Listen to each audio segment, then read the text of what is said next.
오늘 우리에게 주신 하나님의 말씀은 사도행전 16장 1절에서 10절 말씀입니다. 바울이 더베와 루스드라에도 이르매 거기 디모데라 하는 제자가 있으니 그 어머니는 믿는 여자요 아버지는 헬라인이라. 디모데는 루스드라와 이고니온에 있는 형제들에게 칭찬받는 자니 바울이 그를 데리고 떠나고자 할새 그 지역에 있는 유대인으로 말미암아 그를 데려다가 할례를 행하니 이는 그 사람들이 그의 아버지는 헬라인인 줄 알미러라. 여러 성으로 다녀갈 때에 예루살렘에 있는 사도와 장로들이 작정한 규례를 그들에게 주어 지키게 하니 이에 여러 교회가 믿음이 더 굳건해지고 수가 날마다 늘어가니라.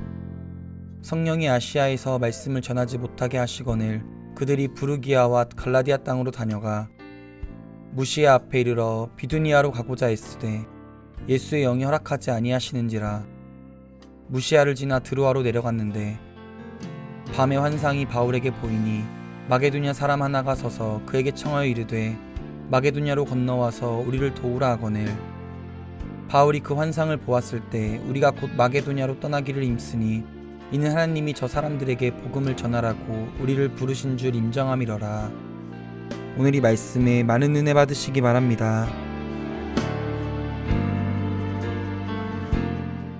계시록 3장에 보면 이제 우리가 흔히 일곱 교회라고 칭하는 교회 중에 빌라델피아 교회, 영어로는 필라델피아죠. 그래서 빌라델피아 교회에게 주신 말씀이 있습니다. 빌라델피아 교회의 사자에게 편지하라. 거룩하고 진실하사 다윗의 열쇠를 가지신 이 곧 열면 닫을 사람이 없고 닫으면 열 사람이 없는 그가 이르시되라는 말씀이 있습니다. 열쇠는 이제 문과 연결되어 있을 때 우리가 사용하는 용도가 있는 그러한 물건입니다. 열쇠는 문을 열을 때 닫을 때 필요하죠. 그래서 우리가 어떤 곳에 들어가기 위해서는 열쇠가 있어야 합니다. 그래서 계시록 3장을 보면서 우리는 주님께서 교회의 열쇠를 가지고 계신 분이다, 이런 생각을 갖게 되죠. 그래서 교회 열쇠가 되기도 하고 우리가 어떤 일을 할 때 문이 닫혀 있을 때 그 문을 여시는 분이다. 그래서 예수님께서는 우리 인생의 문을 여시는 분이다. 제가 그런 주제를 가지고 여러분과 함께 계시록을 함께 나눌 때 말씀을 나누었습니다. 문이 열릴 수 있다는 것은 문이 닫힐 수도 있다는 것입니다. 그래서 예수님은 문을 여시는 분인 동시에 문을 닫으시는 분이기도 하십니다. 그래서 이 열쇠는 열기도 하지만 닫기도 한다 하는 두 가지를 다 여러분들이 생각하시면 좋을 것 같습니다. 사도행전 16장에 보면 하나님께서 바울의 발걸음을 막으시는 것에 대해서 우리에게 증거합니다.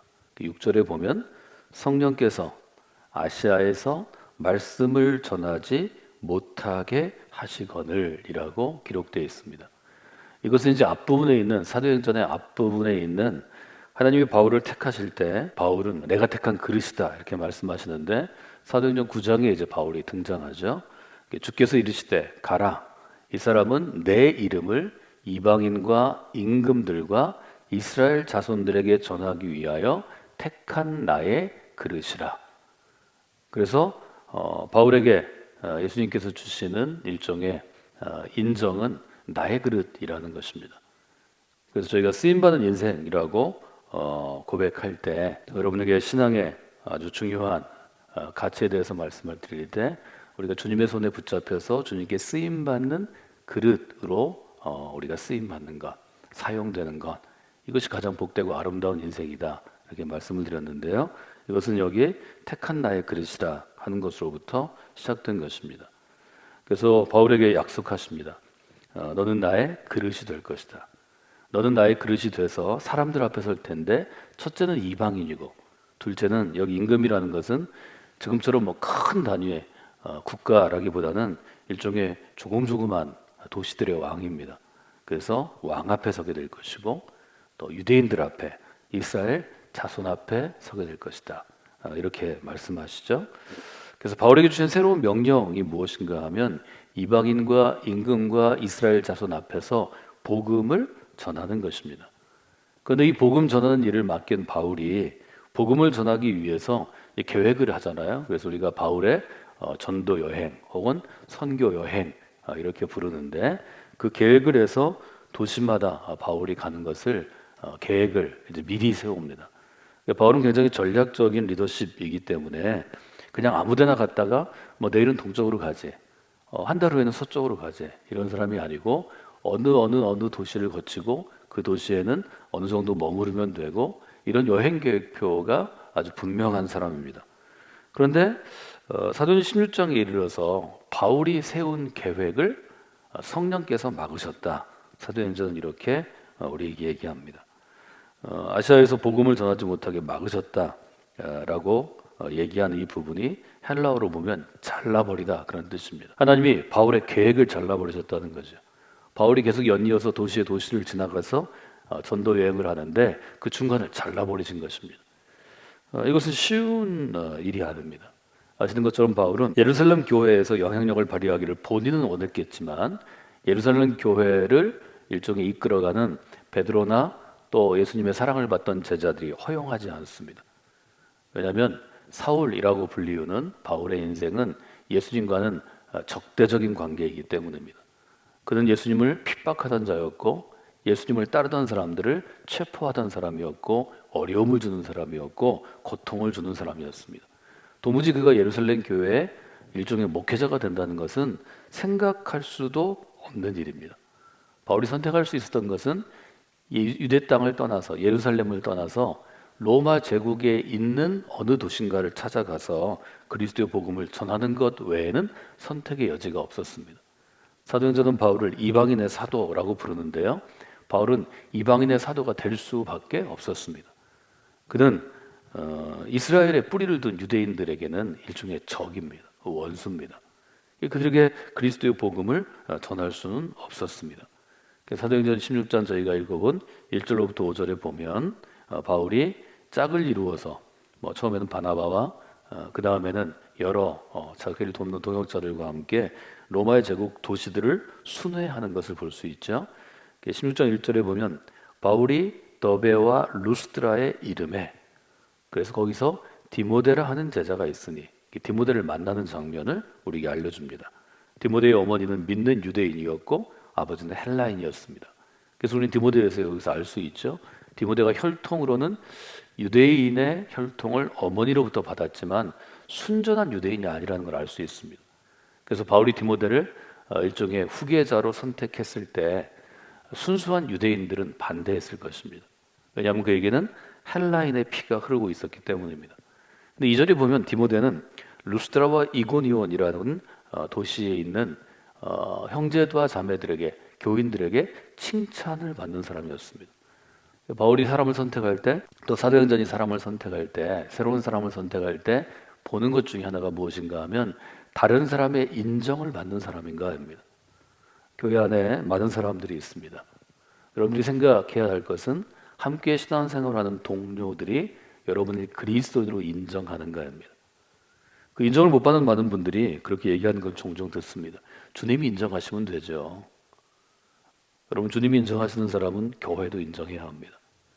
교회 안에 리더를 세운다는 것은 교인들이 그리스도인으로 존중하고 인정하고 본받고자 할 때 리더가 될 수 있습니다. 그래서 여러분들이 교회 안에서 인정을 받고 싶은 좋은 리더가 되기 위해서는 먼저 여러분이 그리스도인이 되셔야 하고 교회 공동체를 이루는 형제와 자매들에게 인정받는 인격과 삶과 언어와 여러분의 모습이 되어야 합니다. 인정을 받는 제일 첫 걸음은 주님께 인정받는 것입니다. 주님께 인정받고 그 다음은 교회를 이끄는 리더들, 목회자와 평신도 리더들에게 인정받는 것입니다. 그리고 교인들에게 인정받아야 합니다. 인정받는 일은 쉬운 일이 아닙니다. 내가 먼저 다가서야 하고 내가 먼저 베풀어야 하고 내가 좋은 말로 격려해야 하고 참아낼 줄 알아야 합니다. 그래서 교회 안의 리더가 되는 것이 절대로 쉬운 일이 아닙니다. 그 점을 여러분들이 돌아보시면 좋을 것 같습니다. 그래서 바울이 그를 데리고 떠나고자 할새 그 지역에 있는 유대인들로 말미암아 그를 데려다가 할례를 행하니, 바울은 디모데에게 할례를 줄 수밖에 없었습니다. 그것은 같이 일하는 유대인들이 할례 받지 않는 유대인을 인정하지 않았기 때문이죠. 그래서 디모데를 데리고 바울은 이제 선교 여행을 떠납니다. 여러 성으로 다녀갈 때 예루살렘에 있는 사도와 장로들이 작성한 규례를 그들에게 주어 지키게 하네. 그래서 초기 교회에도 이미 예루살렘에 있는 예수님의 제자들과 제자들을 잇는 사도들과 장로들이 규칙을 정했다는 걸 알 수 있고, 바울은 그 규칙을 지키려고 노력합니다. 5절에 보면 이에 여러 교회가 믿음이 더 굳건해지고 수가 날마다 늘어가니라. 초기의 교회들이 자리를 잘 잡고 있다는 것을 보게 됩니다. 이것이 이제 바울이 도시를 다니면서 복음을 전하고 세례를 주고 그리스도인으로 만들고 리더를 세우고 교회를 만들었을 때 일어났던 일이었습니다. 이 놀라운 역사를 보면서 바울은 계속해서 선교의 문을 넓히려고 새로운 길로 떠납니다. 근데 그 길 가운데 6절에 보면 아시아에서 말씀을 전하지 못하게 성령께서 그들을 막으시고 바울의 계획을 잘라내셨습니다. 그래서 우리는 6절에 이르러서 이렇게 질문할 수 있죠. 예수님께서 문을 닫으신 이유는 무엇입니까? 바울이 가고자 하는 길에 벽을 만드시고 열쇠를 주지 않으셨습니다. 열쇠는 예수님이 갖고 계신 것이기 때문에 문이 닫혔던 거죠. 7절에 보면 정확하게 이렇게 얘기하죠. 무시아 앞에 이르러 비두니아로 가고자 했으되 예수의 영이 허락하지 아니하시는지라. 아주 정확하게 예수의 영, 그리스도의 영이 허락하지 않는다고 표현합니다. 바울의 2차 전도 여행은 여러분이 아시는 것처럼 안디옥에서의 출발입니다. 안디옥 교회는 최초의 이방인들을 위한 일종의 선교 지향적인 교회로 세워져서 지금도 많은 교회들이 안디옥 교회가 도시마다 있죠. 안디옥에서 출발해서 바울의 고향이었던 다소를 지나서 더베를 거쳐 루스트라, 이고니온으로 지나는 그러한 것인데요. 처음에는 안디옥에서 이스라엘이 지금 가면 이스라엘의 맨 위쪽입니다. 그래서 안디옥에서 떠나서 해안선을 따라서 쭉 올라가서 저 위쪽에 보시면 빌립보가 보이실 텐데요.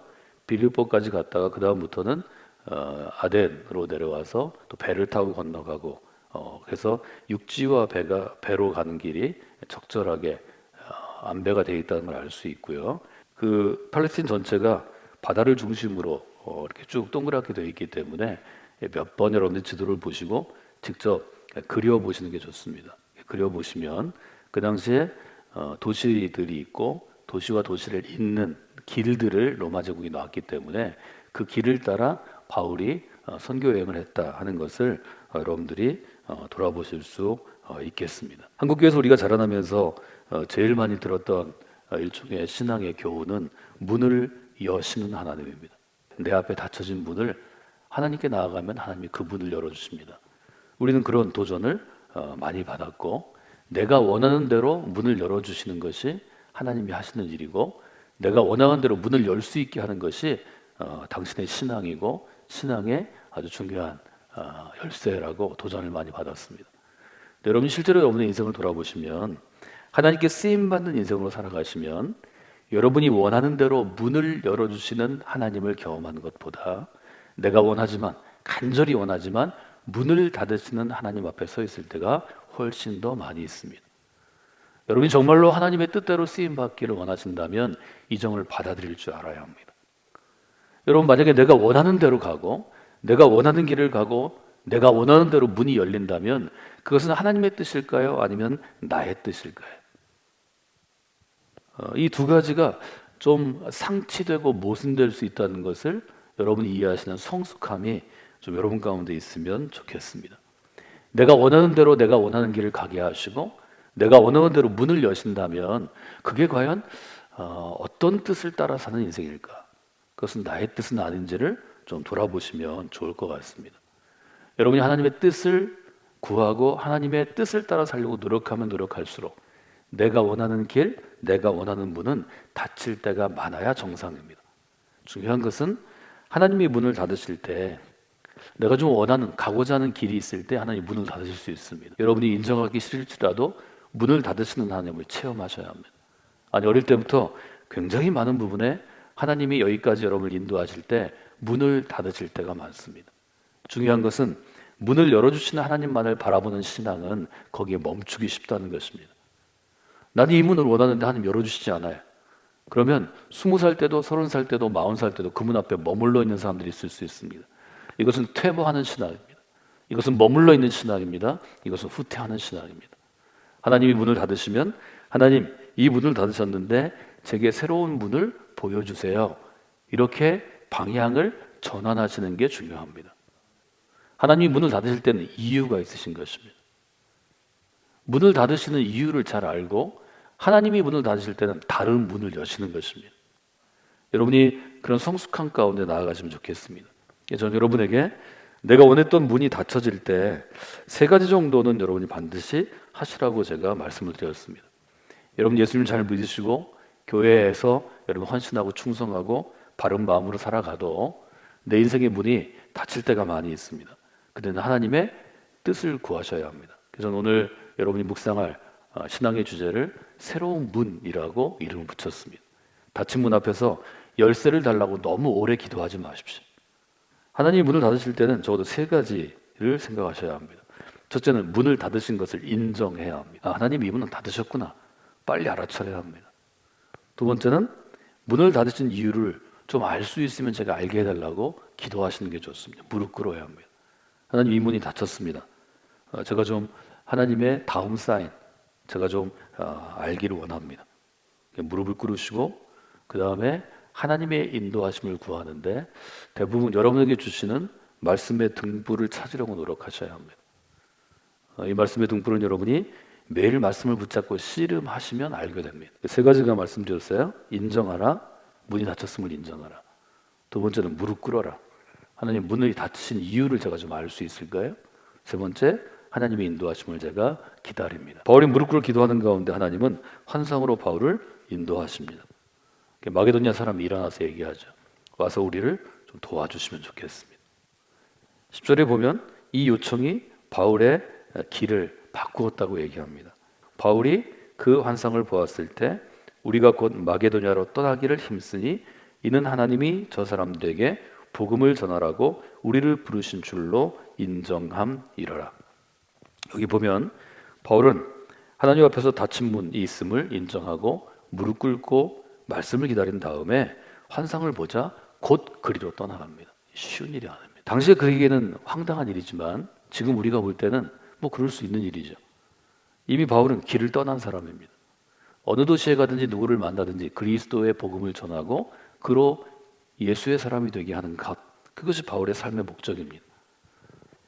마게도니아면 어떻고 더베나 루스드라면 어떻고 다른 도시면 어떻습니까? 도시는 하나님이 선택할 수 있는 것입니다. 하나님은 왜 그러면 바울이 가고 싶은 길을 막으시고 아시아의 길을 막으시고 지금으로 얘기하면 유럽으로 그를 인도하셨는가? 그 여정에 대해서 11절에 보면 빌립보라는 도시가 우리를 잘 알려줍니다. 우리는 빌립보라는 도시를 잘 알게 되었는데요. 그것은 바울이 드로아에서 배로 떠나서 빌립보에 도착했기 때문입니다. 11절, 12절에 보면 이렇게 되어 있죠. 우리가 드로아에서 배로 떠나 사모드라게로 직행하여 이튿날 네아폴리로 가고 12절이 중요한데요. 거기서 빌립보에 이르니 이는 마게도냐 지방의 첫 번째 성이요 로마의 식민지라. 바울의 선교 가운데 가장 큰 역할을 감당하는 것이 여러분이 아시는 에베소, 빌립보, 고린도 이 정도입니다. 빌립보가 굉장히 중요한 것입니다. 또 빌립보서의 이름이 남아 있습니다. 바울은 빌립보에서 그의 평생의 사역을 서포팅하는 서포터를 만납니다. 그가 바로 여러분 잘 아시는 루디아입니다. 만약에 바울이 빌립보라는 도시로 문을 열어서 가지 않았다면 바울의 선교 역량은 축소되었을 것입니다. 루디아는 지금으로 얘기하면 패션 산업을 이끌어가는 여성 리더였습니다. 아주 감각적이었고 아주 고급 옷들을 만들었고 그는 도시마다 자기 네트워크가 있었습니다. 바울은 루디아의 네트워크와 자금력을 이용해서 로마의 훌륭한 도시, 바울이 교회를 세우고자 했던 제국의 도시들의 교회를 세울 수 있었습니다. 이것은 바울이 계획할 수 없는 것이었습니다. 바울은 루디아 인물을 몰랐기 때문입니다. 근데 하나님은 빌립보에서 루디아라는 인물을 만나게 하십니다. 13절에 보면 이렇게 되어 있죠. 안식일에 우리가 기도할 곳이 있을까요? 문 밖 강가에 나가 거기 앉아 모인 여자들에게 말하는데, 바울은 가는 곳마다 회당을 찾았다고 우리가 어제 나누었습니다. 회당이 없는 곳은 유대인들이 모여 기도하는 장소를 찾았습니다. 14절에 보면 두아디아시에 있는 자색 옷감 장사로서 하나님을 섬기는 루디아라는 한 여인이 말을 듣고 있을 때 루디아라는 인물을 만납니다. 그는 자색 옷감 장사였습니다. 주께서 그 마음을 열어 바울의 말을 따르게 하신자. 루디아를 만나게 하시고 루디아의 마음을 여시고 그로 그리스도인 되게 하십니다. 그와 그 집이 다 세례를 받고 우리에게 청하여 이르되 만일 나를 주 믿는 자로 알거든 내 집에 들어와 유하라 하고 강권하여 머물게 하더라. 분명하게 쓰여 있는 것을 저희가 볼 수 있죠. 바울은 루디아를 만나서 새로운 선교의 문을 여는 것을 여러분이 보실 수 있습니다. 오늘 저희가 나눈 주제를 다시 한번 요약하면 우리가 예수 그리스도의 사람으로 인생의 길을 걸어갈 때 우리가 걸어가는 길이 종종 막힐 때가 있습니다. 내가 잘 계획했지만 내가 하나님께 간청했지만 또 내가 그렇게 가기를 원하지만 막힐 때가 많이 있습니다. 그때는 여러분이 바울처럼 그 막힘, 닫힌 문 앞에서 문이 닫혔던 것을 인정하고 하나님의 뜻을 구할 때입니다.